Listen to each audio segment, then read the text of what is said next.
মসলিউদ্দিন স্যারের কাছে। এবার শুনতে চাইবো যে স্যার আপনার ইন্সুরেন্স ক্যারিয়ারের সবচেয়ে সুখকর স্মৃতি কোনটি? এই বিষয়ে যদি আমাদের ধন্যবাদ। ইন্সুরেন্স ক্যারিয়ারের আমার সবচাইতে বড় সুখকর বিষয় ছিল, দুটো ছিল। একটা হলো যে যখন বীমা বুঝি না, যখন শুরু করছি তখন তো একসময় বর্তমান যে সিস্টেম প্রযুক্তিগতভাবে বা বিভিন্নভাবে যেরকম কোম্পানি যে সিস্টেমগুলো করা আছে, অধীনস্থকে জুনিয়রকে ঠকানোর কোনো সিস্টেম নেই। যখন আমি বীমা শুরু করি,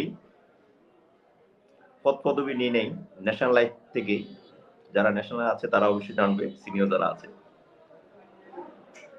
শুরু করার সময় যখন আমি কিছু পলিসি, আমি পার্সোনাল পলিসি সেল করে আমার বসকে দিয়েছিলাম, কোড নাম্বার বের করেনি, তখন আমাকে 10,000 টাকা দিয়েছিল আর কি। আমি দিয়েছিলাম তখন মনে 3 লক্ষ নাকি 4 লক্ষ টাকার প্রিমিয়াম এরকম দিয়েছিলাম মেবি। 10,000 টাকা পেয়ে কিন্তু অনেক খুশি। মানে পরপর যখন আস্তে আস্তে যখন নিজের কেরিয়ার আসলে ডেভেলপ করলাম, তখনই চিন্তা করলাম যে আসলে বস কতটা ঠকিয়েছে, যেটা বর্তমানে এখন আর এই ইন্স্যুরেন্স আলাপনে নেই। তো সে জায়গা থেকে অনেক ভালো লেগেছে যে প্রথম প্রাপ্তি নগদ অর্থ যখন পেয়েছি, এই একটা বিষয়। আরেকটা বিষয়, 2009 সালে যখন পেয়েছিলাম আমি আমার ক্যারিয়ারের সর্বোচ্চ কমিশন ইনকাম,